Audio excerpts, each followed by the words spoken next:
बच्चों वापस में डिस्कस कर रहा हूं, देखो यहां से देखो, एनआर बाई पी बच्चों तुम्हारे पास स्लोप हो गया, तो 1053, 1053। तो बच्चों स्लोप तुम कैसे लिखोगे? स्लोप बच्चों तुम लिखोगे perpendicular by base, perpendicular by base. लेकिन ये लीटर में है, तो यहां एक -3 और लगाना पड़ेगा, क्योंकि ये लीटर में।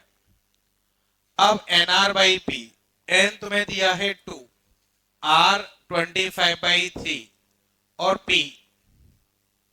अब बच्चों 1053 तुम्हारे पास हो गया 4/3, 10⁻³ 2 25/3 और पी 3 कट गए, 50/4। तो बच्चों मैं डायरेक्ट आंसर लिख रहा हूं, प्रेशर तुम्हारे पास आ जाएगा 12.5 10⁻3। तो बच्चों मैं वापस बता रहा हूं, उस चीज को समझो। इसका स्लोप तुम्हें क्या देगा? एनआर बाई पी, लेकिन वॉल्यूम लीटर में है, उसको मीटर क्यूब में कन्वर्ट करोगे तो -3 से मल्टीप्लाई करोगे, -3 से मल्टीप्लाई करोगे, उस वजह से मैंने स्लोप में -3 से मल्टीप्लाई कर दी। N R by P, n to R, ये पी निकालना है, बस इसको यहां वहां भेज दिया, पी आ गया। अभी बच्चों बताओ 19 में कोई तकलीफ? ठीक है। क्वेश्चन नंबर 20, इसमें कोई डाउट? बी पार्ट देखो, during the melting of slab, बच्चों मैंने क्लास में बताया था, अगर आइस मेल्ट होगी तो वॉल्यूम कम होगा या बढ़ेगा? तो वर्क डन बाई सिस्टम क्या होगा? नेगेटिव। वॉल्यूम कम हो रहा है तो नेगेटिव, तो वर्क डन बाई सिस्टम क्या होगा? Negative. Work done on system पूछूंगा तो पॉजिटिव। तो इधर देखे बच्चों, आइस ने बाहर कितना वर्क किया वो नेगेटिव होगा, लेकिन बाहर एटमॉस्फेयर ने इस पे क्या वर्क किया वो पॉजिटिव होगा। अब ऑप्शन देखते हैं। Positive work is done by ice water system, वो गलत है, वो नेगेटिव करेगा। Positive work is done on ice water system, वो सही है, तो उस पे पॉजिटिव वर्क होगा, वो सही है। The internal energy of ice water system increases, बच्चों मैंने बताया था हीट प्रोवाइड करोगे तो इंटरनल एनर्जी बढ़ेगी, वो सही है। द इंटरनल डिक्रीजेस, वो गलत है। बच्चों अब मुझे बताओ 20 में कोई डाउट? ठीक है। 21 बच्चों, इसमें कोई डाउट किसी को भी? ठीक है। 22 हमने कर ही लिया था। 23 इसमें कोई डाउट? बच्चों देखो बहुत आसान सा है, जो आपने 22 किया है या पहले किया है वैसे ही है। देखो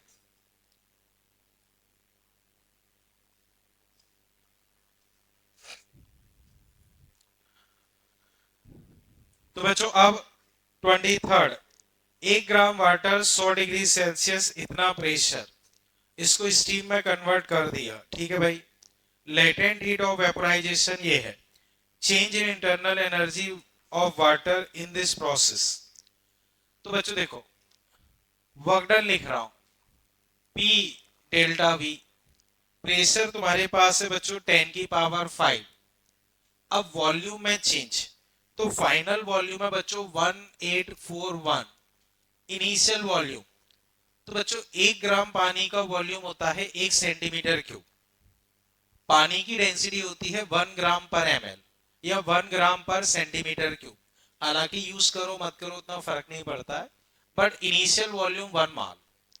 जैसे 1 ग्राम पानी को तुम वेपोराइज कर, तो 1 ग्राम पानी का वॉल्यूम होगा 1 ml, और वेपर बनने के बाद ये, लेकिन सेंटीमीटर क्यूब में है तो -6, तो 10 कुल मिला के बचा यहाँ 184। वर्क डन तुम्हारे पास 184 आ गया। अब तुम्हें इंटरनल एनर्जी चेंज निकालना, delta Q delta U work done.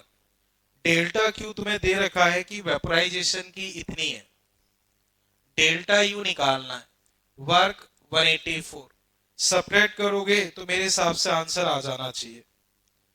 अब बच्चों मैं वापस बता रहा हूं, देखो 100 डिग्री सेल्सियस पे पानी है, तुम उसे हीट दिए जा रहे हो, उसका टेम्परेचर नहीं बढ़ेगा, 100 का 100 ही रहेगा।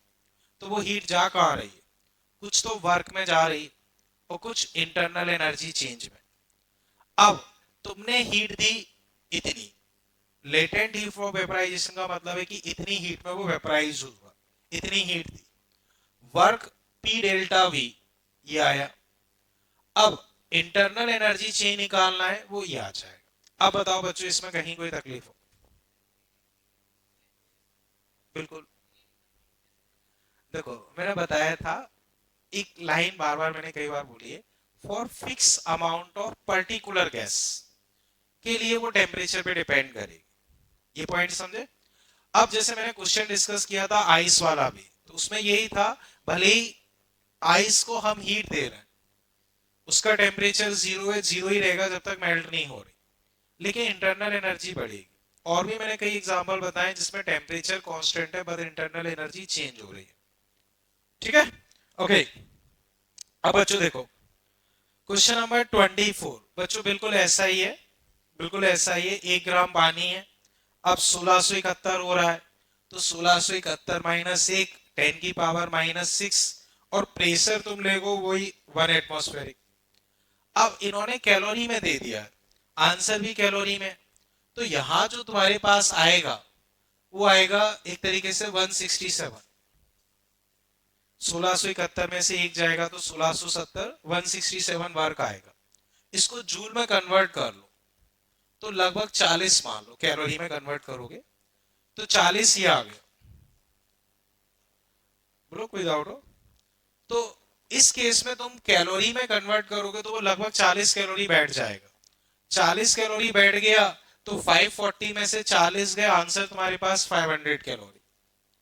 बोलो बच्चों अभी कोई दिक्कत इसमें? ठीक है। 25th, इसमें डाउट बच्चों है? देखो बच्चों जो अभी हमने डिस्कस किया है वही है। देखो सारे एक ही पैटर्न के क्वेश्चन है। देखो यूनिट मास है of water boiled to become steam 100 degrees Celsius, it absorb Q amount of heat, density of water at steam ये है, तो work done pressure into delta V, तो फाइनल फाइनल वॉल्यूम होगा 1/√2, क्योंकि mass by density. बच्चों work done clear है? बोलो work done में कोई दिक्कत? अब Q equal to delta U plus work done, इसको उधर भेज दो तो रो1 वाले प्लस में आ जाएंगे, तो आंसर आ गया। अब चेक करो बच्चों कोई डाउट हो? समझ पाए बच्चों? तीनों क्वेश्चन एक ही पैटर्न के हैं। इधर बच्चों कोई डाउट? क्लियर है ना ये? अभी चले आगे। ठीक है। 26, इसमें कोई डाउट? ठीक है। 27, इसमें कोई डाउट? 28, ठीक है। 29, 29, ओके। 30, 31, इनमें कोई डाउट? कौन सा? 30 जो मैंने कल बताया था वैसा ही है, फिर भी डाउट है मुझसे क्लास के बाद पूछ लेना। ठीक है। 32, 33 बच्चों ये भी क्लास में कर ही लिए थे। तो बच्चों अब मुझे बताओ इस पूरी सीट में अभी किसी को कोई डाउट हो तो पूछे। 29 में बॉम्बे नहीं होगा, क्यों नहीं होगा मैं बताता हूँ। ठीक है, ये चीज क्लियर है? ठीक है। अब बच्चों देखो दो ग्राफ तुम्हें दिए हैं, अब लैंग्वेज बच्चों रीड करो। एट ए गिवन टेम्परेचर, एट ए गिवन टेम्परेचर मतलब दोनों के टेम्परेचर सेम है। अब PV equals to NRT, P1 P2, तो P equal to n R T by V, T same है, आर सेम है, वी सेम है, तो जो ग्राफ ऊपर है उसके नंबर ऑफ मोल्स ज्यादा होने चाहिए, तो गारंटी से कहा जा सकता है कि भाई बी के मोल्स ज्यादा होंगे। ये तो पक्का है, ये तो पक्का है। अब आगे देखते हैं मॉलिक्यूलर मास, इसके बारे में हम कुछ कह नहीं सकते क्योंकि mass of B molecular mass of B, mass of A, molecular mass of A. अब नंबर ऑफ मोल्स इसके ज्यादा है। जैसे मैं एक एग्जांपल ले रहा हूं, मैंने 8 ग्राम O2 लिया, 8 ग्राम H2 लिया, मास दोनों का सेम है, लेकिन नंबर ऑफ मोल्स किसके ज्यादा बैठेंगे, इसके। ठीक है, तो हम इसके रेशो के बारे में कुछ नहीं कह सकते, वो डिपेंड ऑन सिचुएशन कुछ भी हो सकता है। तो ए का मोलिकुलर मास ज्यादा हो गारंटी से नहीं बोल सकते, बी का मोलिकुलर मास ज्यादा हो वो भी हम गारंटी से नहीं बोल सकते। ए का मोल्स ज्यादा होंगे ये तो गलत है, ये तो पक्का गलत है। बी के मोल्स, डी ऑप्शन जो है वो पक्का सही है। तो अगर ये पूछता है कि कौन सा पक्का गलत है, तो चेन्नई। कौन सा पक्का सही है, तो दिल्ली। ए और बी के बारे में हम गारंटी से कोई कमेंट नहीं कर सकते। बच्चों आप बताओ, इस सीट में कहीं कोई डाउट किसी को? पीछे ये डिस्कशन बंद कर लो अपना। अब ये क्लियर है? हाँ बोलो, कौन सा? 33। ये जो हमने कल किया था वही है। इनिशियल फाइनल टेम्परेचर सेम है, ये रहेगा, स्लोप नेगेटिव रहेगा, वही चीज है। ठीक है, ओके। अब बच्चों डीपीपी पे आ जाओ।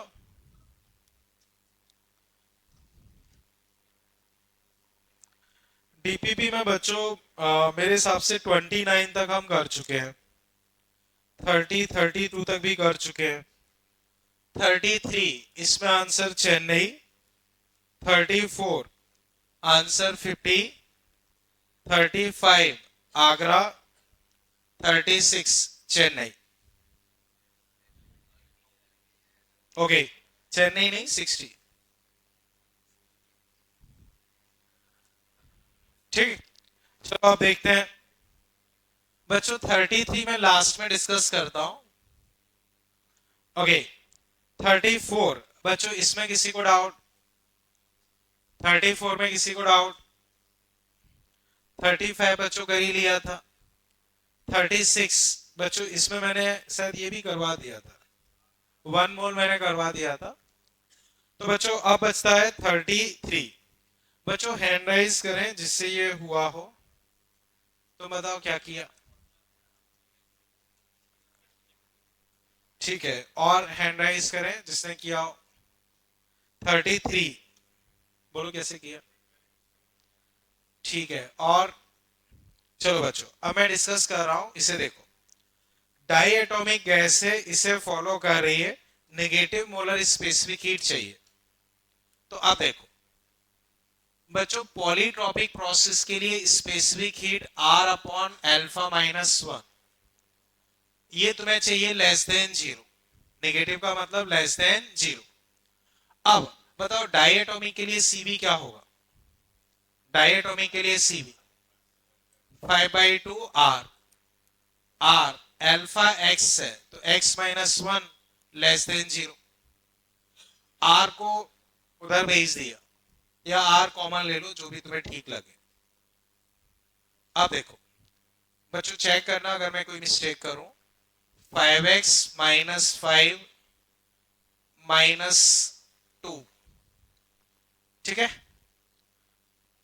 Upon 2x -1 less than 0। ठीक है ना, कोई मिस्टेक तो नहीं कर रहा ना, चेक करते रहना। अब इधर चेक करोगे तो 5x -7 2x -1 लेस देन 0। अब 1 और 7/5 ये दो रूट्स है बच्चों। आई थिंक क्वाड्रेटिक इक्वेशन में ये सॉल्व करना आता होगा। ठीक है, तो ये प्लस, ये माइनस, ये प्लस, आई थिंक सीखा होगा। तो बच्चों ये बीच वाली वैल्यू अपने काम की है, क्योंकि हमें नेगेटिव स्पेसिफिक हीट चाहिए। तो 1 से 7/5 यानी कि 1.4, तो 1 से 1.4 के बीच में अगर x होगा तो अपनी स्पेसिफिक हीट क्या होगी? नेगेटिव। 1 से 1.4 के बीच में स्पेसिफिक हीट नेगेटिव। तो अब मुझे x की वैल्यू निकालनी है, तो मेरे पास आंसर आ जाएगा चेन्नई। बच्चों एक बार फिर देखो, ये अपना मोलर स्पेसिफिक हीट का फॉर्मूला, हमें नेगेटिव चाहिए तो लेस देन जीरो, वैल्यूज हमने रखा, इनइक्वालिटीज बच्चों मैंने डायरेक्ट सॉल्व कर दिए, आई थिंक पता होगा, कोई डाउट तो नहीं ना? ठीक है, अब वापस समझो बच्चों, लेट्स से x 1.2 है, बच्चों इधर x 1.2 है, मतलब मुझे बताओ specific heat plus minus zero क्या आएगी? माइनस। कोई दिक्कत? अब कई बार क्वेश्चन घुमा के पूछा जाता है स्पेसिफिक हीट नेगेटिव का क्या मतलब होता है बच्चों, वो चीज समझना। मान लो किसी चीज को तुम हीट दे रहे हो तो टेम्परेचर बढ़ेगा या कम होगा? किसी चीज को हीट दे रहे हो तो टेम्परेचर बढ़ेगा या कम होगा? बढ़ेगा। लेकिन अगर उसकी स्पेसिफिक हीट नेगेटिव हुई तो तुम उसे हीट दोगे, उल्टा टेम्परेचर कम होगा। ये मतलब होता है नेगेटिव स्पेसिफिक हीट का। तो बाई चांस x 1.2 हुआ तो अब स्पेसिफिक हीट नेगेटिव आएगी। नेगेटिव स्पेसिफिक हीट का मतलब ये कि तुम उसे हीट दोगे तो उसका टेम्परेचर उल्टा कम हो जाएगा। ये मतलब है नेगेटिव स्पेसिफिक हीट का। तो इसी को ऐसे भी पूछ सकते हैं, find value of X for which on providing heat to gas its temperature decreases. तो उस तरह से भी पूछा जा सकता है। ये पॉइंट बच्चों समझे, नेगेटिव स्पेसिफिक हीट का क्या मतलब होता है वो समझे। अब वापस आओ बच्चों, ये स्पेसिफिक हीट का फॉर्मूला है। x तुम 2 रखोगे कुछ आएगा, 3 रखोगे कुछ आएगा, 1.5 रखो कुछ आएगा। तो तुम देखो depend on value infinite number of specific heat हो सकती है। तो वही मैंने बताया था कि गैसेस के लिए बहुत तरह की स्पेसिफिक हीट हो सकती है। कुछ पर्टिकुलर हम ज्यादा यूज करते हैं, जैसे सीवी सीपी, ये तो ज्यादा यूज होती है। बाकी कुछ थ्योरेटिकल क्वेश्चन के लिए आइसोथर्मल के लिए बताओ स्पेसिफिक हीट, आइसोथर्मल के लिए मोलर स्पेसिफिक हीट इनफाइनाइट, और एडियाबेटिक के लिए जीरो। ये थ्योरेटिकल पॉइंट ऑफ व्यू से। बाकी काम में अधिकतर कौन सी आती है? CP and CV. ये चीज क्लियर है? यहां तक कोई दिक्कत? ठीक है, इसे बच्चों मैं हटा रहा हूं। ठीक। अब बच्चों जो अपना लास्ट टर्म पे टॉपिक चल रहा था वो मैं कंटिन्यू कर रहा हूं। ठीक। हेडिंग बच्चों इस तरह से लिख लो,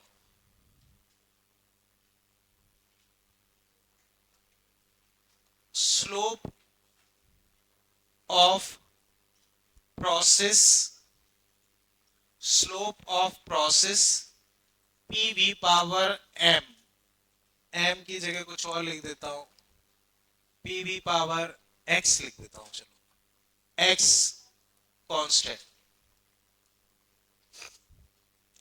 हेडिंग बच्चों लिख लो, slope of process P V power x constant.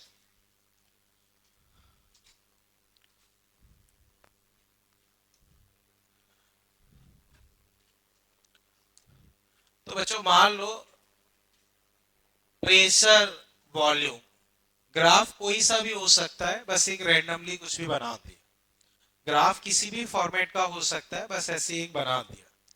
अब इसका हमें स्लोप निकालना, स्लोप। तो बच्चों बताओ वाई एक्सिस पे क्या है? प्रेशर। एक्स एक्सिस पे तो स्लोप होता है वाई में चेंज मतलब डीपी, एक्स में चेंज मतलब डीवी। तो अगर हमें स्लोप निकालना है मतलब डीपी बाई डीवी निकालना है। क्या निकालना है? Dp by dv. तो अब देखो पी वी पावर एक्स, मान लो कुछ constant, P V power x constant, तो P इक्वल टू के वी पावर माइनस एक्स। बोलो बच्चों इसमें कोई दिक्कत? ठीक, एक काम करो बच्चों, x आपको कंफ्यूज करेगा कि वो वेरिएबल है, तो x की जगह मैं अल्फा ही लिख देता हूँ, वो ज्यादा ठीक है। आपको लगेगा x अपने आप में एक वेरिएबल है तो वो परेशान करेगा। ठीक है, अब देखो differentiating with respect to volume, तो इधर बच्चों dp by dv, dp by dv के बच्चों n x n minus one, तो dp बाई dv तुम्हारे पास आ गया माइनस का k एल्फा माइनस का alpha K V power minus alpha V power -1। बच्चों बताओ K V power minus alpha, K V power minus alpha क्या है? के वी पावर माइनस एल्फा क्या है? पी। तो इसको तुम लिख सकते हो डीपी बाई डीवी माइनस का, बच्चों इसको मैं लिख रहा हूं, इसको मैं लिख रहा हूं पी वी पावर -1, वो इधर आ गया। तो स्लोप बच्चों तुम्हारे पास आ गया माइनस का एल्फा। बच्चों इस चीज को मैंने लिखा है पी, और ये मान लो वी पावर -1। तो फाइनल आंसर लिखूंगा डीपी बाई डीवी माइनस का एल्फा पी बाई वी। एक बार बच्चों इतना कंप्लीट कर लो, फिर मैं आगे डिस्कस करता हूं। तो बच्चों इसको हम यूज काफी ज्यादा करते हैं, फॉर्मूला नॉर्मली याद नहीं रहेगा, प्रोसेस बस समझ में आना चाहिए। इसको यूज कई जगह करते हैं, तो पता होना चाहिए कि प्रोसेस कैसे। प्रोसेस भी बहुत आसान है, तुम्हें बस ये पता होना चाहिए स्लोप का मतलब डीपी बाई डीवी। तो हमने डिफरेंशिएट करके बस एडजस्टमेंट किया है और कुछ नहीं।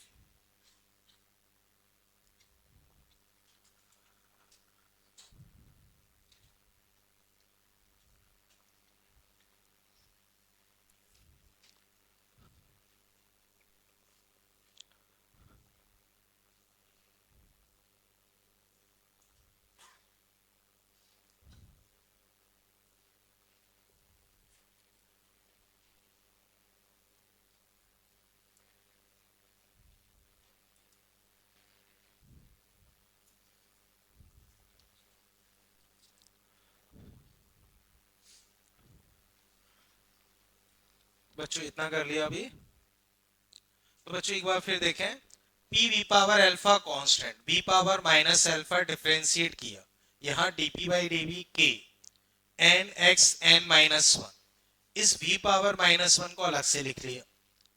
के वी पावर माइनस अल्फा, के V power minus alpha P, ये आ गया। इसी को नीचे ले गए, ये आ गया। यहां तक बच्चों कोई दिक्कत?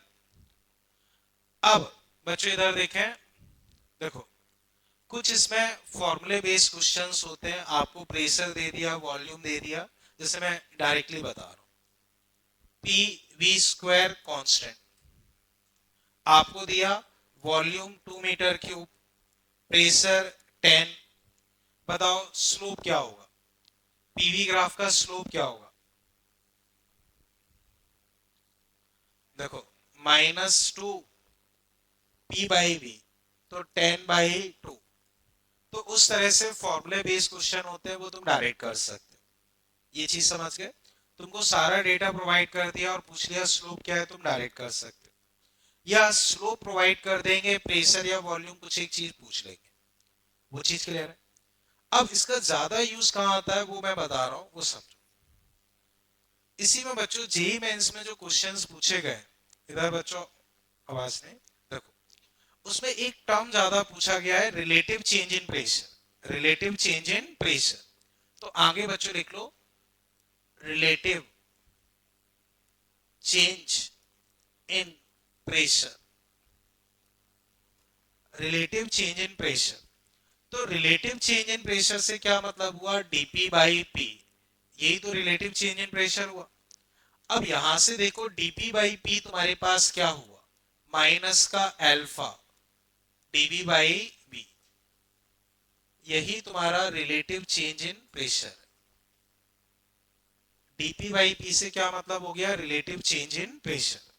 तो वापस देखो, इस पी को यहां भेजा, डीवी को वहां भेज दिया, तो DP by P, DP by P क्या हो गया? Relative change in pressure. By chance अगर वो रिलेटिव चेंज इन वॉल्यूम पूछता है, बच्चों निकाल पाओगे? रिलेटिव चेंज इन वॉल्यूम यहां से उस माइनस अल्फा को इधर भेज दो, वो रिलेटिव चेंज इन वॉल्यूम आ जाएगा। अभी कोई दिक्कत? तो रिलेटिव चेंज इन प्रेशर ये है डीवी बाई वी, ये है रिलेटिव चेंज इन वॉल्यूम। अभी कोई तकलीफ? ठीक है। सबसे ज्यादा जो इसमें चीज पूछी जाती है वो है इलास्टिक मॉड्यूलस। तो नेक्स्ट बच्चों हेडिंग लिख लो, नेक्स्ट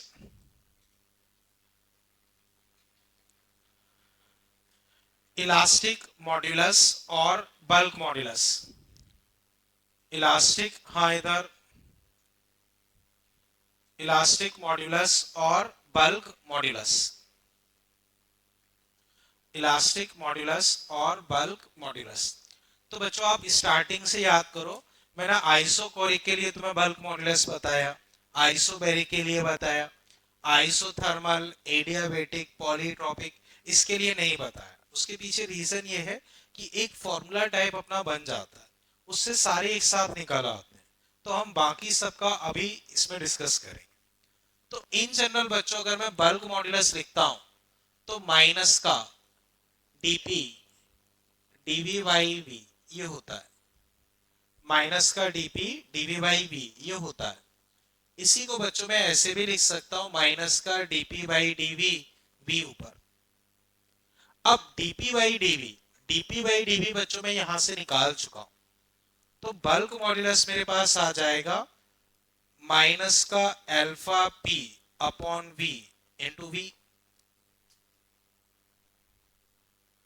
अब माइनस माइनस प्लस हो गए, तो फाइनली बल्क मॉड्यूलस तुम्हारे पास आ जाएगा अल्फा पी। बल्क मॉड्यूलस बच्चों कितना आ गया, अल्फा पी। इतना कंप्लीट कर लो, मैं वापस फिर बताता हूं।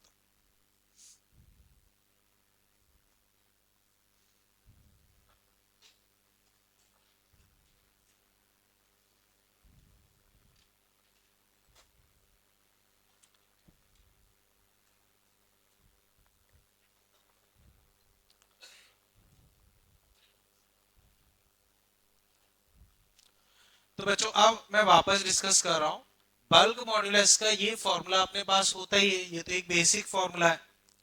इस v को ऊपर भेज दिया, ये आ गया dp बाई dv। अभी अभी हम निकाल चुके हैं, माइनस का अल्फा p बाई v मैंने रखा, माइनस माइनस प्लस ये कट गए अल्फा p। कोई दिक्कत? अब बच्चों क्वेश्चन कैसे पूछे जाते हैं वो समझो। P V power one constant, बच्चों बताओ कौन सी प्रोसेस है, आइसोथर्मल। तो बच्चों बताओ अल्फा क्या हुआ। अब मैंने पूछा आइसोथर्मल प्रोसेस के लिए बल्क मॉड्यूलस बताओ, बोलो आंसर पी, वन पी या पी। कोई दिक्कत? अब मोनोएटॉमिक गैस है, कौन सी गैस है, मोनोएटॉमिक, मोनोएटॉमिक गैस है, P V power one by three constant. तो बच्चों बताओ प्रोसेस कौन सी है, adiabatic, P V power gamma. और मोनोएटॉमिक मैंने बोला तो गामा होगा 5/3। तो मोनोएटॉमिक गैस है, बताओ प्रोसेस कौन सी है, एडियाबेटिक। अब बताओ इसके लिए बल्क मॉड्यूलस 5/3 पी, 5/3 पी। कोई तकलीफ? वापस देखो, डाई एटॉमिक गैस है, पीवी, पीवी 7/5, ठीक है, कांस्टेंट। बताओ बच्चों डायटोमिक गैस से ये प्रोसेस है, तो कौन सी प्रोसेस हुई, एडियाबेटिक। अब मैं पूछता हूं बल्क मॉड्यूलस बताओ, 7/5 पी। अब और इसमें क्या पूछते हैं, एटमॉस्फेरिक प्रेशर पे प्रोसेस हो रही है, एटमॉस्फेरिक प्रेशर पे प्रोसेस हो रही है। तो एयर के लिए बल्क मॉड्यूलस बताओ, एडियाबेटिक प्रोसेस के लिए। तो 7 बाई, देखो एयर को हम डायटोमिक मान के चलते हैं, क्योंकि नाइट्रोजन डायटोमिक है, ऑक्सीजन डायटोमिक है, दोनों को मिला के लगभग 98-99% तक बैठ जाते हैं। तो 98-99% तक अपनी डायटोमिक गैस है, तो एयर को हम किस तरह का मान के चलते हैं, तो कभी भी एयर का क्वेश्चन रहता है हम उसको क्या मान के चलते हैं, डायटोमिक, क्योंकि मेजोरिटी पोर्शन अपना डायटोमिक का। अब मैंने पूछा 1 एटमॉस्फेरिक प्रेशर पे एयर के लिए एडियाबेटिक बल्क मॉड्यूलस बताओ। तो एयर को हम डायटोमिक मानेंगे तो 7/फी पीएटीएम, 7/फी एटमॉस्फेरिक प्रेशर 10⁵ ये आंसर। समझ गए बच्चों? अब मान लो मैंने कोई भी प्रोसेस बोल दी, पी वी पावर 3/2 कांस्टेंट, बताओ बच्चों बल्क मॉड्यूलस 3/2 पी।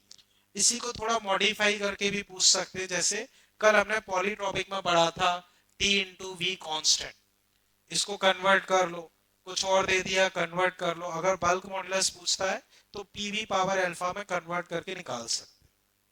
समझ गए बच्चों? कहीं कोई दिक्कत? ठीक है, तो एक याददाश्त के लिए लिख लेते हैं। एग्जाम्पल बच्चों लिख लो।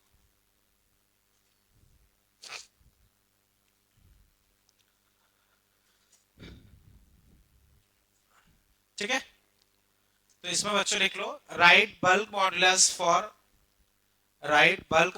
For isothermal, write bulk modulus for isothermal comma adiabatic, adiabatic and polytropic process. Write bulk modulus for isothermal comma adiabatic and polytropic process, and polytropic process. Write bulk modulus for isothermal, adiabatic and polytropic process. ठीक है बच्चों, तो अब देखते हैं।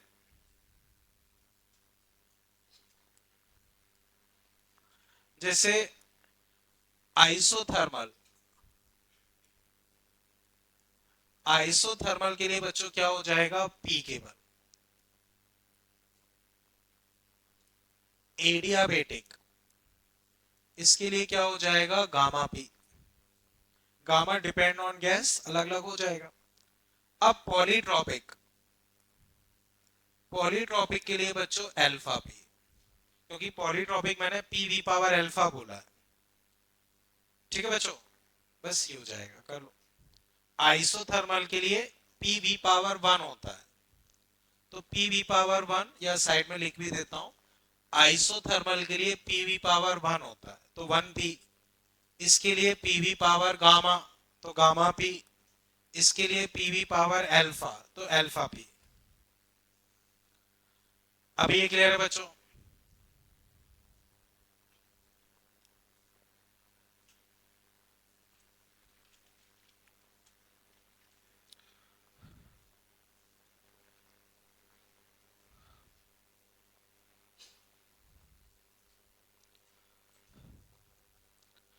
ठीक है बच्चों, भी है, इसे हटा दो। अब बच्चों एग्जाम्पल आप देखो, हटा दो ना इसे। बच्चों इसे ड्रॉ कर लो। ये प्रेशर है न्यूटन पर मीटर स्क्वायर में, PV power alpha constant process है। इस पॉइंट पे, इस पॉइंट पे बच्चों ये एंगल तुम्हें 37 डिग्री दे रखा। ठीक है ना? इस पॉइंट पे बच्चों ये एंगल 37 डिग्री दे रखा। ये 4 × 10⁵ और 2 × 10⁵ वॉल्यूम मीटर क्यूब में। तो बच्चों एक बार डायग्राम ड्रॉ कर लो, फिर मैं क्वेश्चन लिखवाता हूं। Process PV power alpha constant.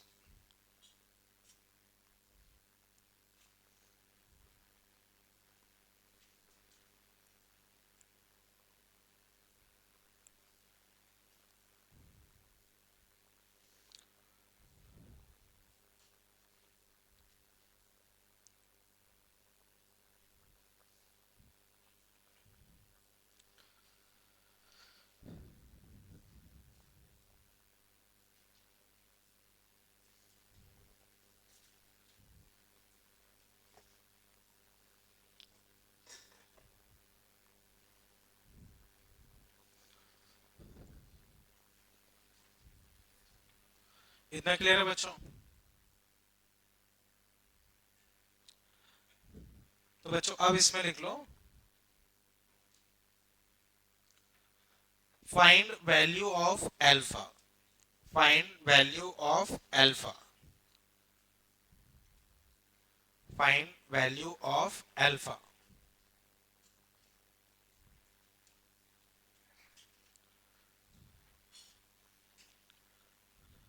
बच्चों आंसर बोलना नहीं है, जब मैं पूछूं तब बताना।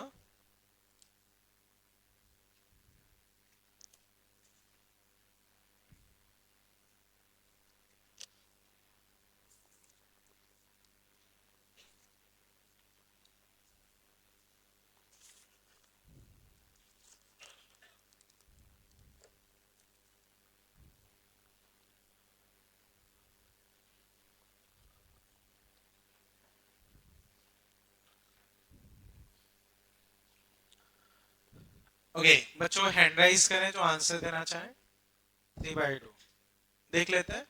बच्चों अभी भी हमने सीखा था बच्चों slope.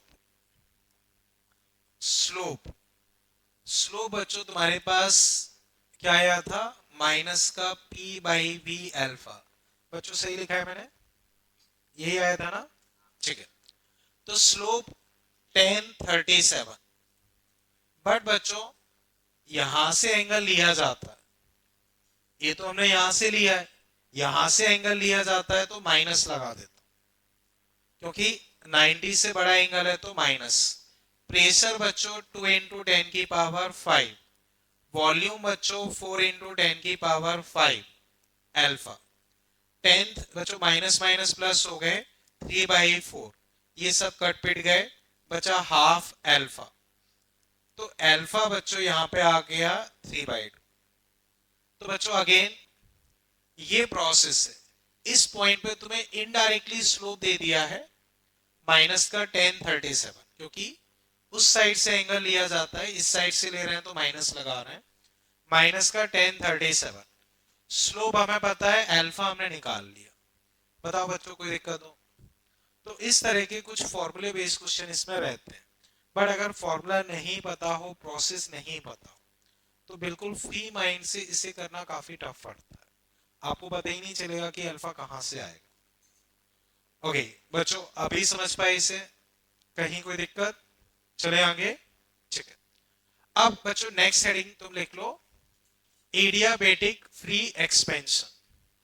Adiabatic free expansion. Adiabatic free expansion. Adiabatic free expansion. Adiabatic free expansion. तो बच्चों ये एडियाबेटिक वॉल्स है, तो ये डायग्राम बना लेना।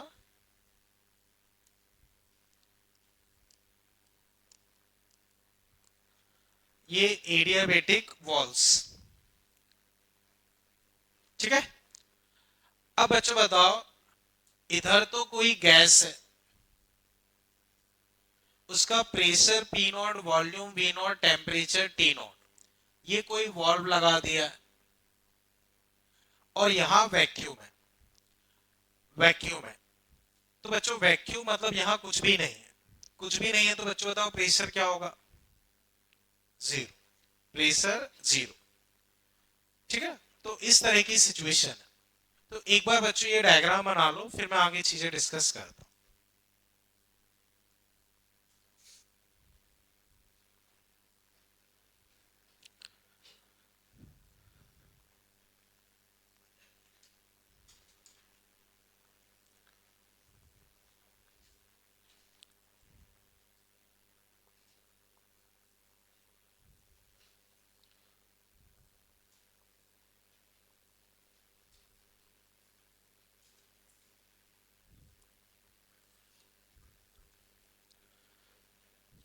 बच्चों इतना क्लियर है?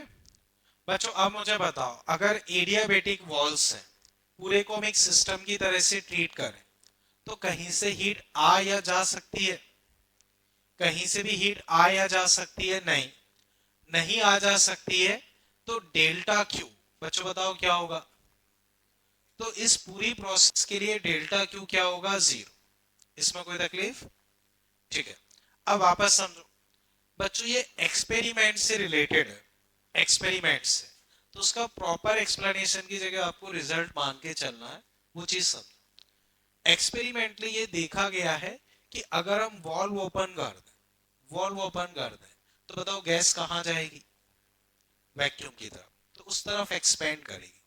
तो जो ये वैक्यूम में एक्सपेंशन होता है, वैक्यूम में जो एक्सपेंशन होता है उसको हम बोलते हैं फ्री एक्सपेंशन। ये चीज क्लियर है? अब लेट्स से यहां टेम्परेचर 300 केल्विन है। एक्सपेरिमेंटली ये देखा गया है, एक्सपेरिमेंटली ये देखा गया है कि अगर मैं वॉल्व ओपन कर दूंगा, तो जब तक गैस फ्लो कर रही है तब तक तो चीजें हम डिफाइन नहीं कर पाएंगे, जब तक मूवमेंट हो रहा है तब तक नहीं करेंगे, पर वो इंस्टेंटली सेट हो जाएगी। सेट होने के बाद एक्सपेरिमेंटली देखा गया है कि अगर ये टेम्परेचर 300 है, तो सोच के बताओ बच्चों, टेम्परेचर बढ़ेगा, कम होगा या वही रहेगा? तो टेम्परेचर वही रहेगा। एक्सपेरिमेंटली देखा गया है कि अगर ये 300 केल्विन टेम्परेचर, ये वैक्यूम में एक्सपेंड हो रही है, वैक्यूम में एक्सपेंड हो रही है, तो जो टेम्परेचर है वो वही रहेगा। इसको एक और तरीके से बच्चों समझो, समझाने के लिए मैं बता रहा हूं, बाकी एक्सपेरिमेंटल ज्यादा है। इतना डायग्राम ड्रॉ कर लिया ना? ठीक है।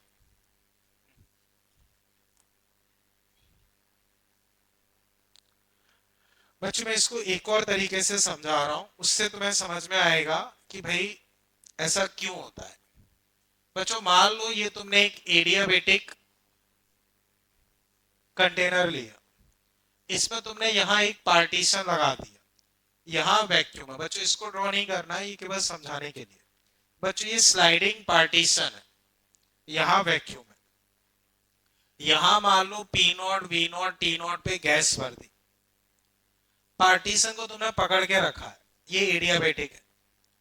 तो पार्टीशन को तुमने पकड़ के रखा है, जैसे ही छोड़ोगे बताओ पार्टीशन कहां जाएगा? इस साइड। पार्टीशन मान लो मासलेस है, तो ऐसा मान के नहीं चल रहे कि वो एनर्जी कुछ लेके जा रहा है। Partition massless. तो अब बच्चों बताओ, जैसे ही तुम हटाओगे, मासलेस पार्टीशन है, किस साइड मूव करेगा?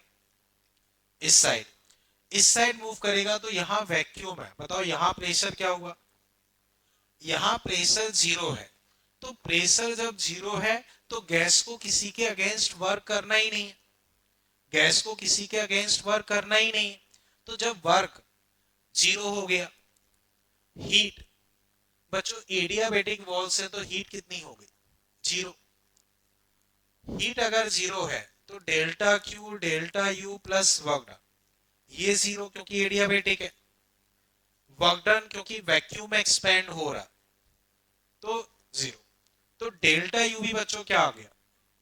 डेल्टा यू जीरो, इसका मतलब टेम्परेचर क्या रहना चाहिए? सेम।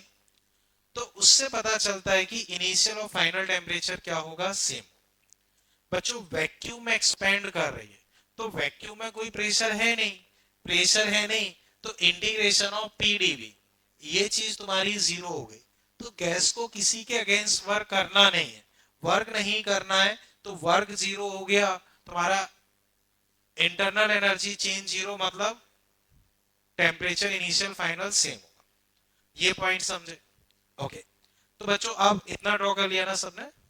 इसके बाद बच्चों तुम लिख लो, if we open valve then after some time it is found experimentally that, तो बच्चों वो इंस्टेंटली ही सेट हो जाती है, बहुत ज्यादा टाइम नहीं लगता है। जैसे ही तुम ओपन करोगे वो इंस्टेंटली तेजी से फ्लो करके थोड़े ही टाइम में सेट हो जाती है। if we open valve then after some time it is found experimentally that, तो बच्चों क्या क्या पता चलता है? एक तो इनिशियल टेम्परेचर फाइनल टेम्परेचर के बराबर, इनिशियल टेम्परेचर फाइनल टेम्परेचर के बराबर। दूसरा, अगर ये दोनों बराबर हैं तो डेल्टा यू बच्चों क्या होगा? जीरो। Delta U zero.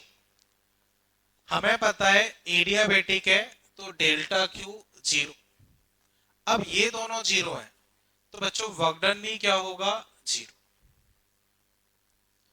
तो इस प्रोसेस में heat supply zero, internal energy change zero, work done zero, initial और फाइनल टेम्परेचर सेम।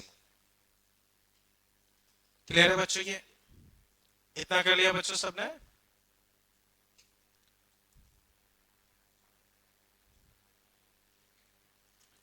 अब बच्चों क्वेश्चन कैसे पूछे जाते हैं हम उस पर आते हैं। ये पॉइंट समझ गए ना? इतना कर लिया ना सबने? बच्चों इसको हटा दूं? ठीक। अब देखो बच्चों यहां आते हैं, देखो बच्चों यहां वैक्यूम है, लेकिन जो डब्बा है, डब्बा, उस डब्बे का वॉल्यूम 2v0 है। तो अब पीवी इक्वल्स टू एनआरटी पूरे सिस्टम के लिए। बच्चों बताओ एन फिक्स या वेरिएबल? आर। और इनिशियल फाइनल के फॉर्म में देखो, इनिशियल फाइनल के फॉर्म में, तो जो इनिशियल टेम्परेचर है वही फाइनल है, हमेशा कांस्टेंट नहीं बोल रहा हूं, पर इनिशियल फाइनल सेम है, तो टी भी एक तरीके से वही हो गया। तो पीवी क्या हो गया, फिक्स। पीवी फिक्स हो गया तो तुमसे क्वेश्चन में पूछते हैं कि फ्री एक्सपेंशन के बाद प्रेशर बताओ, फ्री एक्सपेंशन के बाद प्रेशर बताओ। तो P1 V1 P2 V2, पहले pressure P not, volume V not, बाद में प्रेशर P2। बच्चों बताओ, अगर मैं उसे 2V नॉट मान रहा हूं तो बाद का वॉल्यूम 3V नॉट, तो P नॉट बाई 3। कोई दिक्कत? मान लो इसका वॉल्यूम V नॉट होता तो आंसर यहाँ 2V not, V not by 2। मान लो इसका कुछ और होता तो कर लोगे। समझ गए? कोई भी दिक्कत? अब बच्चों जो मैंने तुम्हें डीपीपी दिया है उसमें क्वेश्चन नंबर 43 देखो। क्वेश्चन नंबर 43 इसी पैटर्न का क्वेश्चन है, आंसर बोले नहीं, सॉल्व कर लें।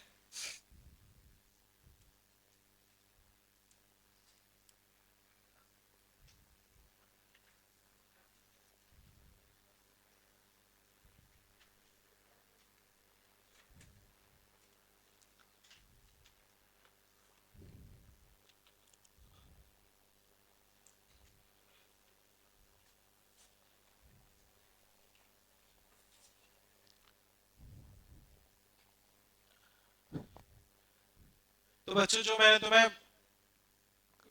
कंपार्टमेंट वाला बताया था वैसा ही है। इसमें कुछ चीजें मान के चलनी है कि भाई जो बीच का पार्टीशन है वो मासलेस है, वरना क्या होगा, वो कुछ एनर्जी कैरी करेगा। तो ये चीज कुछ हमें अपनी तरफ से माननी पड़ती है। तो movable piston separate a sample of gas from vacuum. In this state pressure of gas is P, find pressure after piston is release. तो बहुत सिंपल सा क्वेश्चन है, कर लो।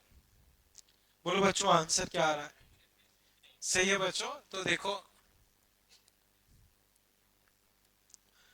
P1 V1 बच्चों बता चुका हूं तो डायरेक्ट कर रहा हूं, P2 V2, प्रेशर पहले P, वॉल्यूम 5 P2, बाद में वॉल्यूम 6 प्लस 5, तो P2 बच्चों आ गया 5P बाई 11। खत्म। बताओ बच्चों कोई दिक्कत हो? अभी ये क्लियर है? ठीक है, इसे बच्चों हटा दो, हटा दो बच्चों। ठीक है, अब नेक्स्ट हेडिंग बच्चों तुम लिख लो, cyclic process. Cyclic process,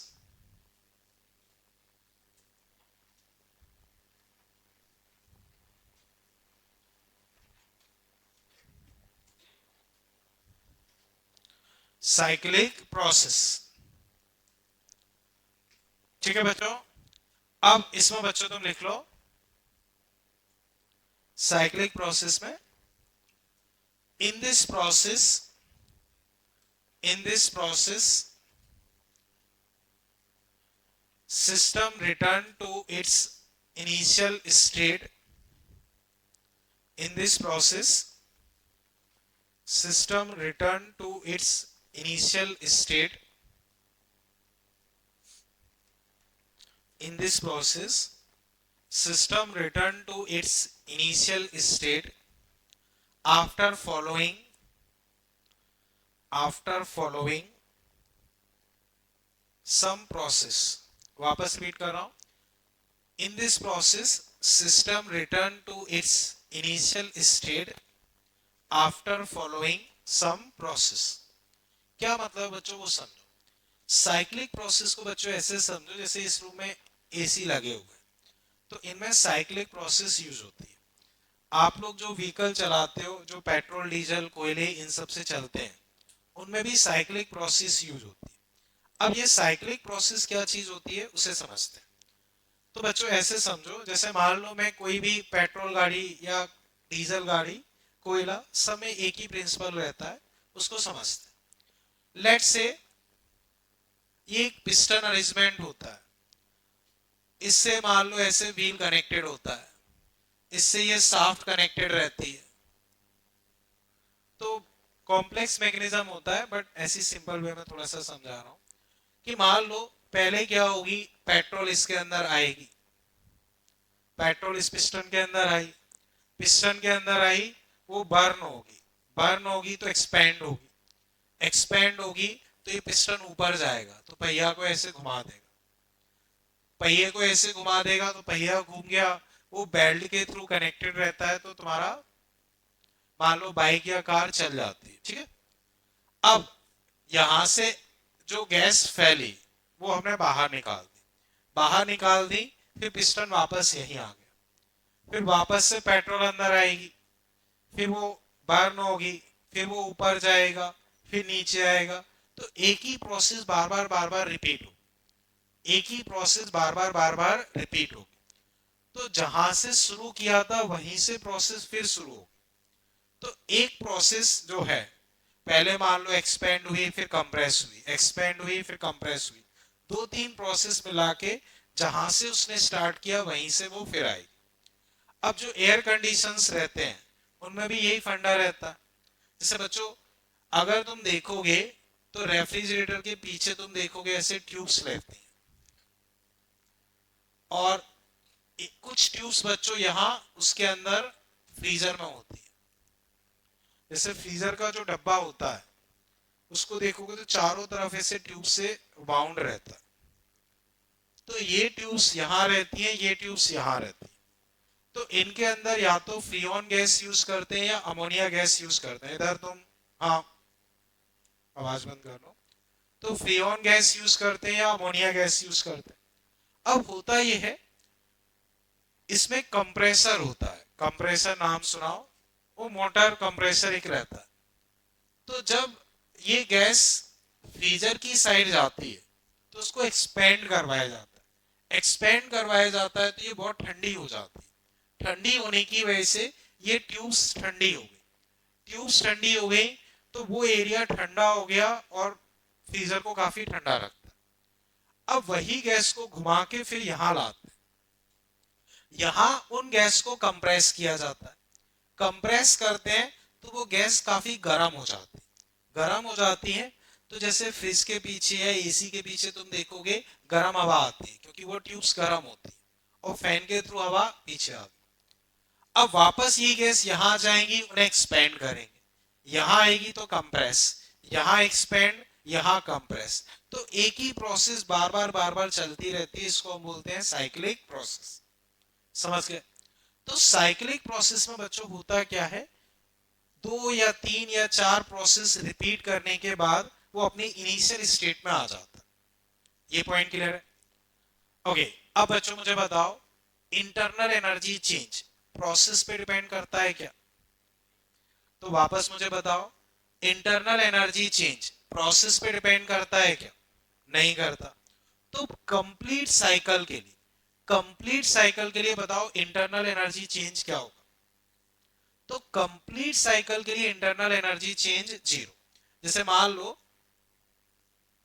P B, पहले इधर गया, इधर गया, इधर गया, इधर आया, यहां से स्टार्ट किया, तो जहां से स्टार्ट किया उसी स्टेट पे आ गया, उसी स्टेट पे आ गया तो वही टेम्परेचर होगा, वही टेम्परेचर होगा तो वही इंटरनल एनर्जी होगी, और वही इंटरनल एनर्जी होगी तो इंटरनल एनर्जी चेंज क्या हो गया? जीरो। तो कंप्लीट साइकिल के लिए इंटरनल एनर्जी चेंज क्या होगा? जीरो। अब इनके डायग्राम कैसे होंगे? डायग्राम बच्चों ऐसे हो सकते हैं, ऐसे हो सकते हैं, ऐसे हो सकते हैं, तो जो साइकिल जैसा एक बन रहा हो वो अपना डायग्राम रहेगा। ये पॉइंट समझ गए? तो अब बच्चों इसमें तुम लिख लो, साइक्लिक प्रोसेस तुम लिख ही चुके हो, ये दो डायग्राम और बना।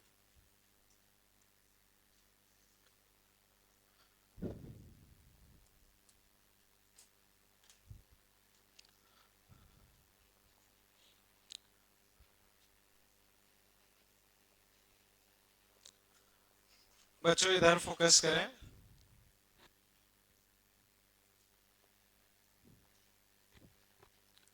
साइक्लिक प्रोसेस, बस एक दो डायग्राम मैंने बना दिए हैं।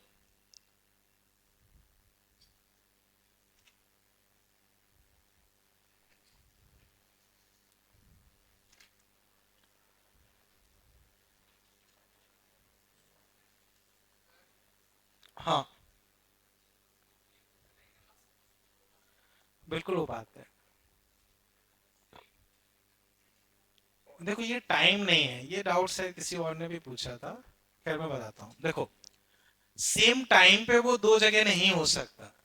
सेम वॉल्यूम पे दो प्रेशर हो सकते हैं, कोई दिक्कत वाली बात नहीं। जैसे समझो, मान लो ये डब्बा है, इसमें प्रेशर 280 है, वॉल्यूम मान लो 5 मीटर क्यूब, टेम्परेचर 300 केल्विन। अब मैंने क्या किया, टेम्परेचर 600 कर दिया। बताओ प्रेशर कितना होगा? डबल हो जाएगा, 480 एम। ट्रिपल कर दिया। तो उसी वॉल्यूम पे तुम्हें 2 3 4 5 कितने भी प्रेशर मिल सकते। समझ गए?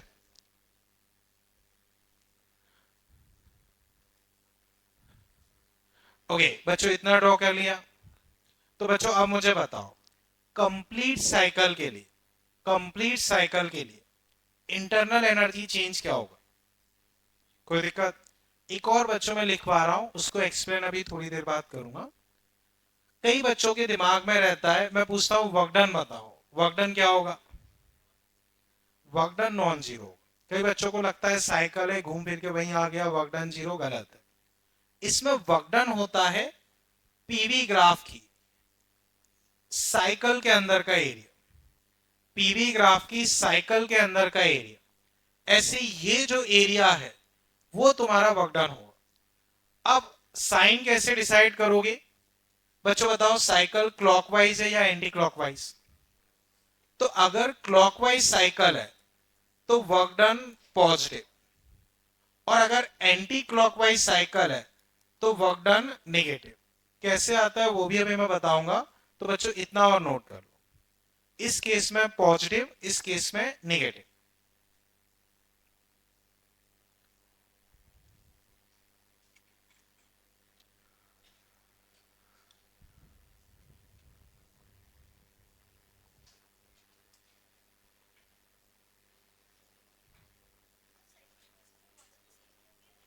वो तो चेंज होगा। देखो यहाँ वॉल्यूम कुछ और है, यहाँ कुछ और, यहाँ कुछ और, यहाँ कुछ और। हाँ कंप्लीट साइकिल में देखोगे तो इनिशियल फाइनल स्टेट सेम है, तो वो उसी वॉल्यूम पे आ जाएगा, लेकिन पूरी प्रोसेस में बदलेगा। बच्चों इधर ये कंप्लीट कर लिया। अब इसमें पॉइंट बना के लिख लो। बच्चों पॉइंट बना के तुम लिख लो,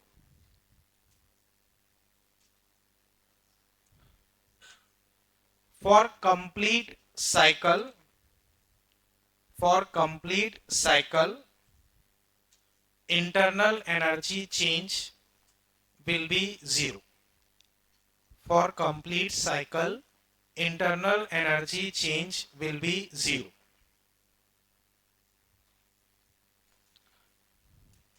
For complete cycle, internal energy change will be zero. तो बच्चों लिख लो डेल्टा यू क्या हो जाएगा? जीरो। लेकिन याद रहे कंप्लीट साइकिल के लिए, उसके आधे हिस्से के लिए जीरो नहीं होगा। ये पॉइंट क्लियर है? नेक्स्ट पॉइंट बच्चों लिख लो, वो मैं बाद में एक्सप्लेन करूंगा, अभी लिख लो इधर। तो बच्चों नेक्स्ट पॉइंट तुम लिख लो, area enclose by, area enclose by cycle, area enclose by cycle on PV diagram, on PV diagram gives work done. Area enclosed by, area enclosed by cycle in PV diagram gives work done. तो PV cycle के अंदर का जो area होगा, याद रहे अंदर वाला एरिया, वो तुम्हें क्या देगा? Work done. ये पॉइंट क्लियर है? कैसे देगा वो अभी मैं बताऊंगा। ठीक है, नेक्स्ट बच्चों लिख लो, if PV cycle is clockwise, if PV cycle is clockwise, if PV cycle is clockwise, then work done will be positive. If PV cycle is clockwise, then work done will be positive. And if PV cycle is anti-clockwise and if PV cycle is anti-clockwise, then work done will be negative. तो अगर तुम्हारा cycle clockwise है तो work done कैसा होगा? Positive. और अगर cycle anti clockwise है तो वर्क डन नेगेटिव। तो बच्चों याद रखने के लिए मैंने ऐसे माना है, एन मतलब नेगेटिव मतलब एंटी क्लॉकवाइज, एंटी क्लॉकवाइज में एन जैसा वर्ड आ रहा है, तो एंटी क्लॉकवाइज मतलब एन मतलब नेगेटिव, उससे याद रख सकते हो। ये पॉइंट क्लियर है? यहां तक कोई दिक्कत? ठीक है। अब बच्चों समझो, जो मैंने इसमें वर्क डन वाला बताया था उसको मैं एक्सप्लेन कर रहा हूं एक एग्जांपल के थ्रू, वो समझो। ये P, ये V।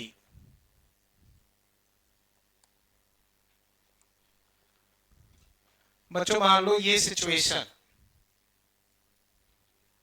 ये वॉल्यूम मान लो V0, ये वॉल्यूम 3V0, ये प्रेशर P0, ये pressure 2P0, A B C D। ठीक बच्चों, मान लो हीलियम गैस है, helium gas number of moles 1, number of moles 1, helium gas number of moles 1।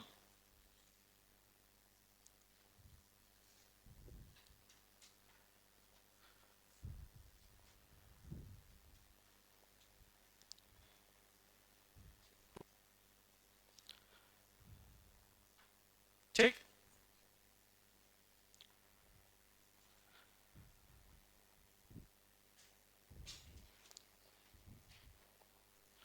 अब बच्चों इसमें लिख लो, अब बच्चों इसमें लिख लो, calculate work done in each process, calculate work done in each process and and total work done and total work done in complete cycle. Calculate work done in each process and total work done in each cycle. Calculate work done in each process and total work done in complete cycle. तो बच्चों मुझे बताओ, जो B2C process है, B2C process कैसी process है? B2C process कैसी process है? आइसोकोरिक में वर्क डन 0। ठीक है भाई। अब बताओ D2A process, D2A process isochoric, isochoric में वर्क डन 0। सॉरी, इसमें कोई दिक्कत? बच्चों ये दोनों प्रोसेस D2A और B2C आइसोकोरिक है, तो दो में तो 0 हो गया। अब बाकी दोनों प्रोसेस कौन सी प्रोसेस है? आइसोबैरिक, आइसोबैरिक में वर्क डन क्या होता है? P डेल्टा भी लिख लो बस।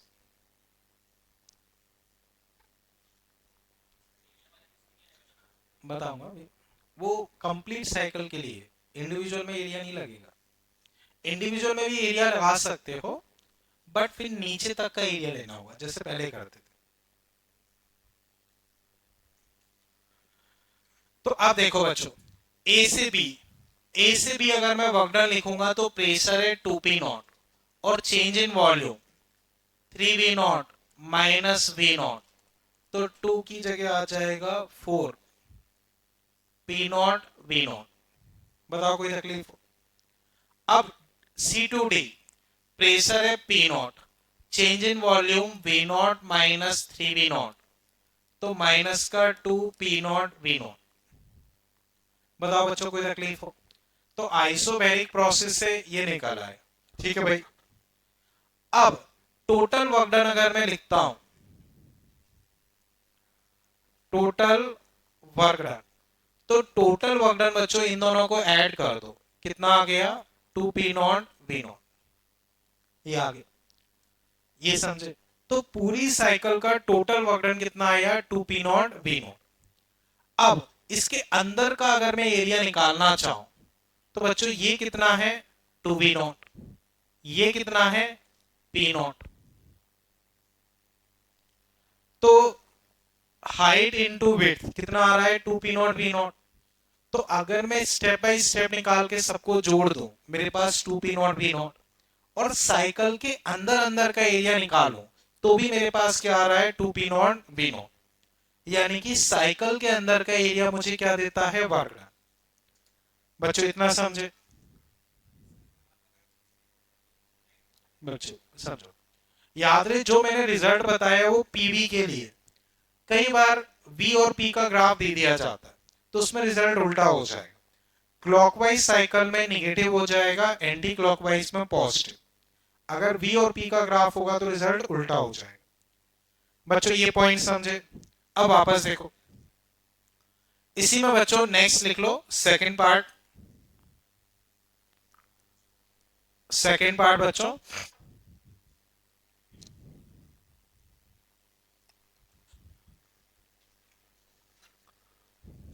ठीक, सेकंड पार्ट बच्चों लिख लो।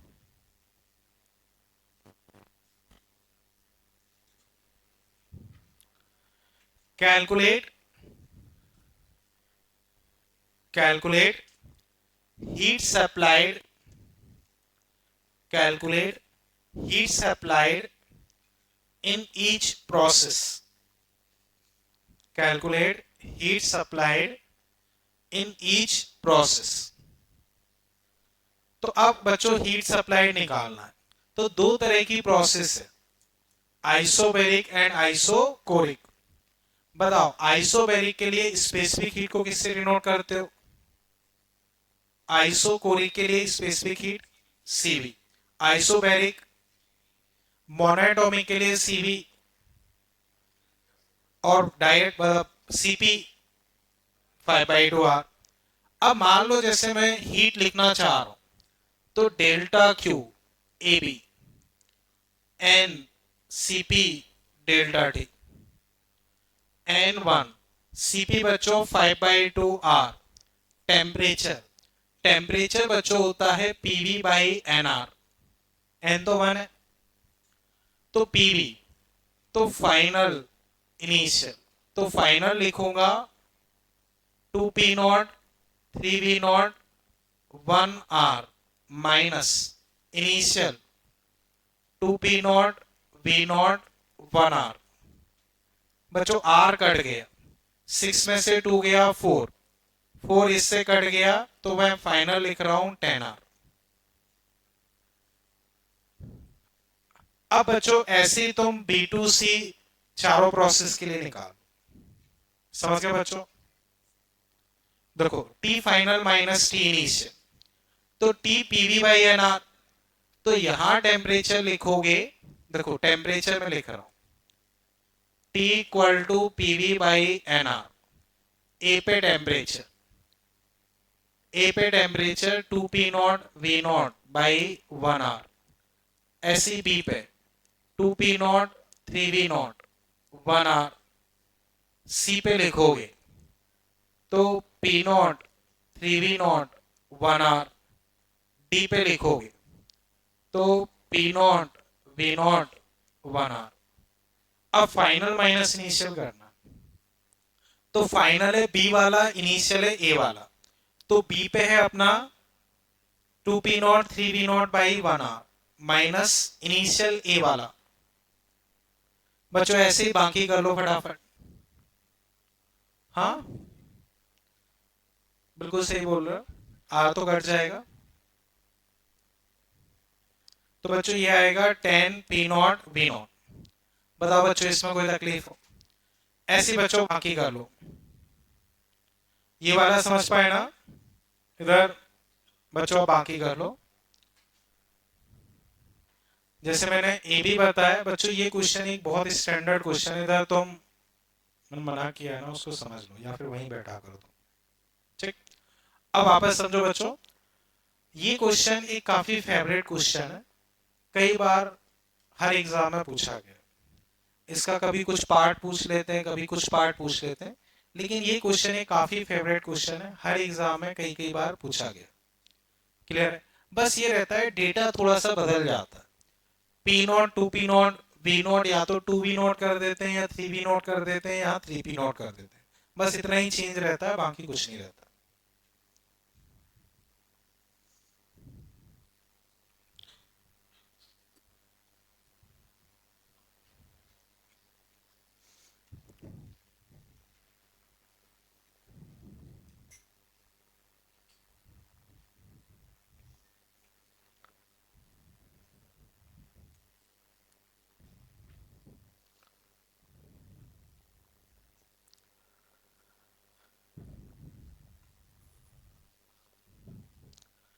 तो बच्चों अब मैं डिस्कस कर रहा हूं, देखो डेल्टा क्यू बी टू सी लिखता हूं, तो 1/3/2 R। बच्चों सी पे टेम्परेचर तुम्हारा ये है, तो P not three V not by R minus B पे टेम्परेचर। बच्चों बी पे टेम्परेचर अगर लिखोगे, बी पे अगर टेम्परेचर लिखोगे तो 6 P0 V0/1 R। तो फाइनली तुम्हारे पास ये निकल के आ जाएगा। बच्चों देखना अगर मैं कोई मिस्टेक करूं, माइनस का 4.5 P0 V0, ये आ रहा है डेल्टा क्यू B2C C2D। बच्चों ये आइसोबैरिक है, तो 5/2 R फाइनल लिखोगे तो P0 V0/1 R minus initial. बच्चों ये वाला सी वाला, तो P0 3V0/1 R। R cut गया, टू कट गया। बच्चों तुम्हारे पास आना चाहिए 5 P0 V0। ये पॉइंट क्लियर है? अब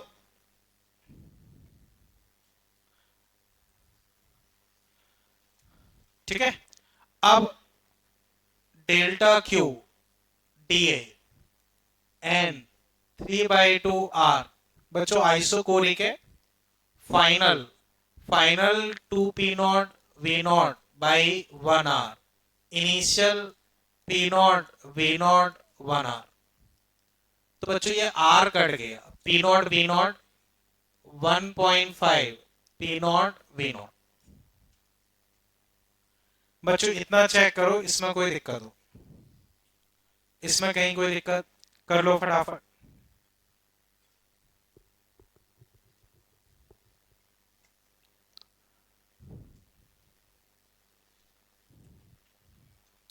बोलो बच्चों, जिस भी स्टेप में दिक्कत लग रही हो जरूर पूछो।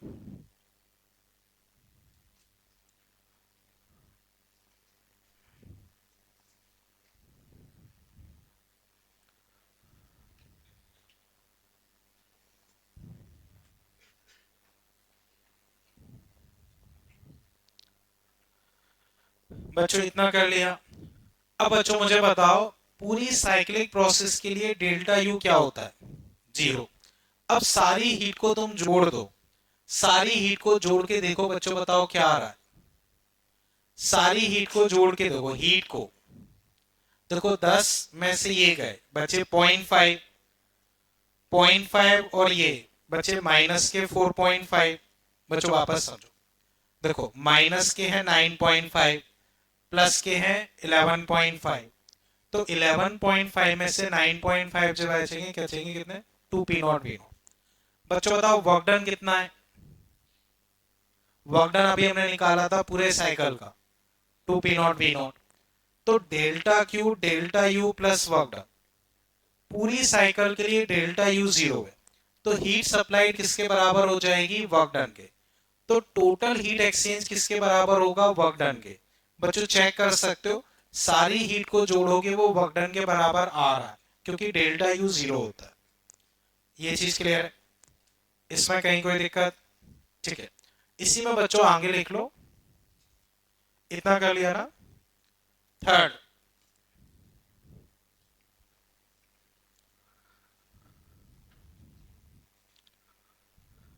बच्चों फर्स्ट और सेकंड पार्ट क्लियर है?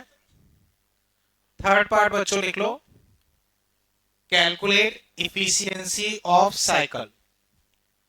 Calculate efficiency of cycle. Calculate efficiency of cycle.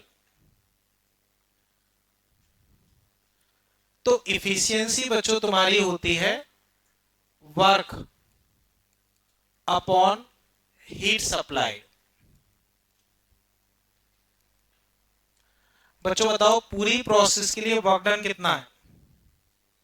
पूरी प्रोसेस के लिए वर्क डन 2P0V0।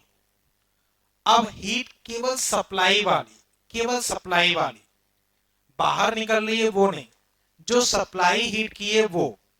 तो सप्लाई हीट बच्चों पॉजिटिव हीट, तो ये पॉजिटिव है, ये दोनों नेगेटिव है, इसे काउंटिंग में नहीं लो, वो तुम्हारी पॉजिटिव है। तो 11.5 मैं लिखूंगा 10P0V0 प्लस 1.5P0V0।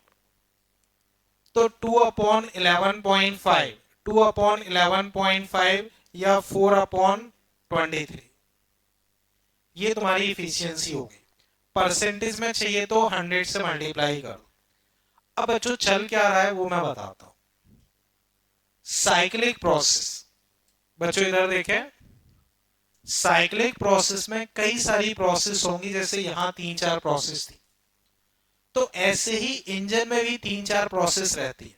अब जो इंजन में तुम सुनते हो माइलेज, माइलेज का मतलब वही इफिशियंसी है। तो इंजन में क्या होता है बच्चों, वो आवाज करता है, वो गर्म होता है, वो गैसें बाहर छोड़ता है, तो वो अपने कोई काम की नहीं है। हम बाइक आवाज सुनने के लिए नहीं लेते, ना ही उसकी गर्मी अपने कोई काम की है। हम बाइक लेते हैं चलने के लिए, कि वो कितना चल सकती है, तो वो अपना इफिशियंसी डिफाइन करता है। तो ऐसे बच्चों इधर, बच्चों देखो ये पूरी साइकिल है, इसने वर्क कितना किया 2P0V0, और जो हमने हीट सप्लाई की है वो की है 10, और ये तो आउटपुट हमारे पास ये है, इनपुट ये है, इन दोनों का रेशो इफिशियंसी हो जाएगी। इसी को परसेंटेज में चाहिए तो 100 से मल्टीप्लाई करो। ये चीज समझे बच्चों? अब जो नेगेटिव हीट है उसका क्या होता है, तो नेगेटिव हीट अपने कोई काम की नहीं। जैसे मान लो जो इंजन गर्म हो गया, या उसने एग्जॉस्ट के थ्रू गर्म गैसें बाहर फेंक दी, वो अपने कोई काम की नहीं। तो इफिशियंसी में हम केवल पॉजिटिव हीट ही लेते हैं। बच्चों बताओ यहां तक अभी कोई तकलीफ? ये सबने कंप्लीट कर लिया? देखो ये मैं बता रहा हूं ना, उस वजह से मानना पड़ेगा, ठीक है?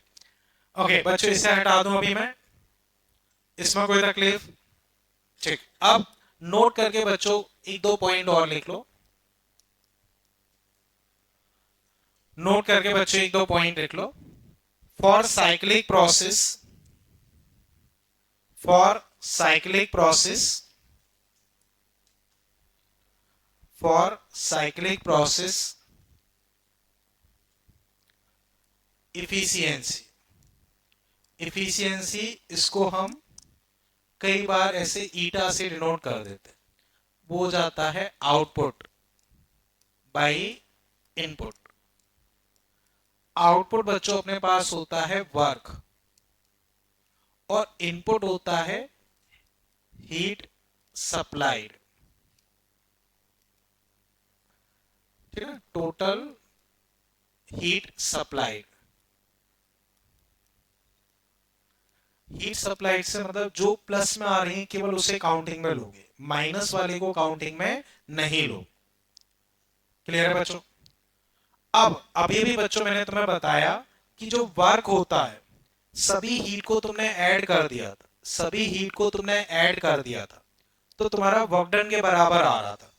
तो इसी इफिशियंसी को बच्चों हम ये भी बोल सकते हैं, वर्क, वर्क होगा सिग्मा क्यू, और नीचे होगा केवल सिग्मा क्यू पॉजिटिव।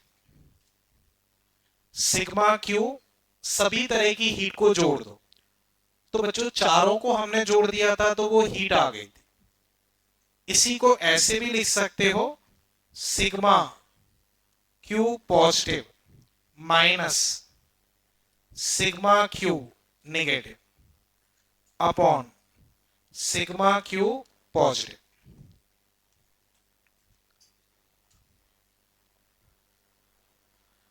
तो आउटपुट अपॉन इनपुट, ये तुम्हारी इफिशियंसी होगी। आउटपुट होगा वर्क, इनपुट तुम्हारा टोटल हीट सप्लाइड यानी कि पॉजिटिव हीट।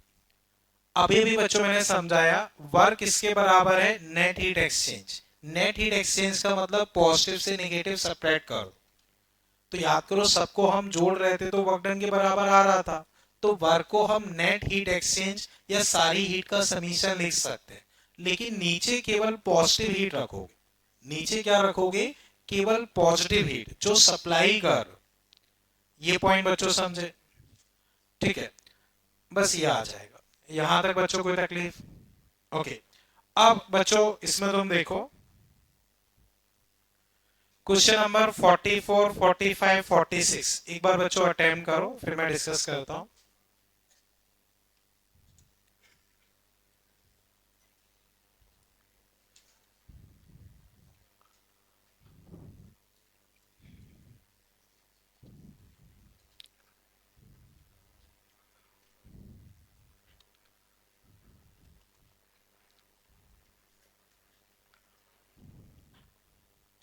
बच्चों बताओ 44 में आंसर क्या होगा? साइक्लिक प्रोसेस के लिए डेल्टा यू क्या हो जाएगा, 0। अब बच्चों ये इस तरह से कोई साइकिल होगी, पहले ऐसे गई फिर घूम के ऐसे आ गई, कुछ ऐसे साइकिल रही होगी। तो बच्चों ये वाली साइकिल बताओ क्लॉक या एंटी क्लॉक? Anti clock. तो ये वाली तो एंटी क्लॉक है, तो इसमें नेगेटिव वर्क, इसमें क्लॉकवाइज पॉजिटिव वर्क। लेकिन ये एरिया बड़ा है, नेगेटिव बड़ा है पॉजिटिव छोटा है, तो ओवरऑल वर्क डन क्या मानोगे, नेगेटिव। बच्चों दो साइकिल हैं, एक एंटी क्लॉकवाइज है, एक क्लॉकवाइज है। एंटी क्लॉकवाइज मतलब नेगेटिव, क्लॉकवाइज मतलब पॉजिटिव। लेकिन एंटी क्लॉकवाइज साइकिल बड़ी है, उसका एरिया ज्यादा है, उसका एरिया ज्यादा है, तो मान लो -50 उसका +30 इसका, तो ओवरऑल वर्क डन क्या आ जाएगा, नेगेटिव। कोई दिक्कत बच्चों? ठीक है। अब 46 देखो बच्चों,